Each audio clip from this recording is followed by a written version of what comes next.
Mr. Havenstein. Stein. Sorry. I think you know what my question is going to be based on the shirt that I am wearing. Yes.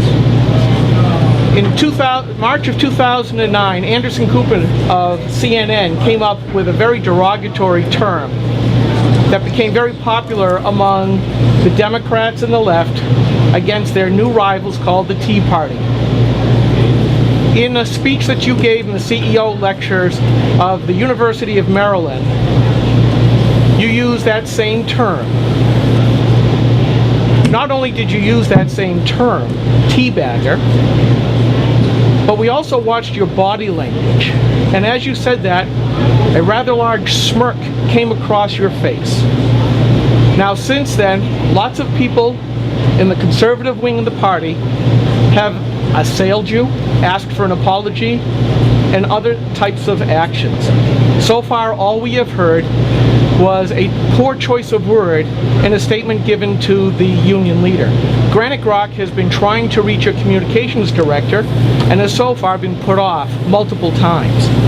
You had the chance Saturday at the CNHT annual picnic when you were up at the podium to apologize.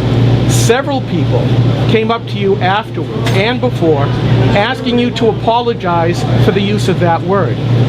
So I'm going to ask you now, are you willing to apologize not just to the Tea Party and Project 912 people, the libertarians and the constitutionalists here in New Hampshire, but also those that you railed against across the country? I have co-workers in San Diego who have watched that video, both the short version and the much longer version that had been up on YouTube. I posted at Granite Rock. But I am asking for an apology tonight for the use of that word. No. And I'll tell you why. I did not know the nature of that word at the time I used it. It was a poor choice, not because I didn't know. It was a poor choice because it was inappropriate, not for the context of my talk. Frankly, I was giving credit to the Tea Party in that talk for the extraordinary changes that were about to come as a result of the election that had happened the day before. And if you look at the full context of my remarks, that's what I was talking about. And so for me to apologize for something I had no contextual reference for is inappropriate, and I won't do that. Let me add this. In that same video, you mentioned that your plans were to retire after talking with your wife and move up to New Hampshire and get active in politics. That was in 2010. So obviously, you're a brilliant CEO. I'm just an ordinary schlub. But you have already been looking at the politics. Basically, if you're in the DoD business and you're the CEO of large influential firms, you're playing politics at the C-level suite as well as the national politics at both the Pentagon and in DC. I find it very hard to understand that you wouldn't have known that, and mostly because your body language sucked in that video, because the smirk that was on your face told lots of people you knew exactly why you were saying that. And that's what people are upset about.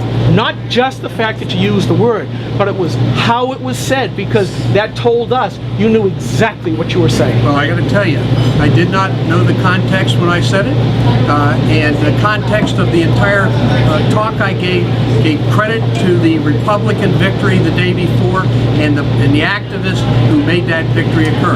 And any context of me relative to future political interests were hypothetical at best, because at the time I had still a very long expected runway with SAIC.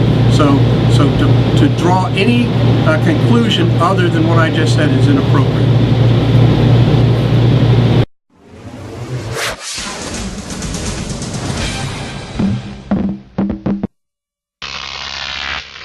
Croc TV.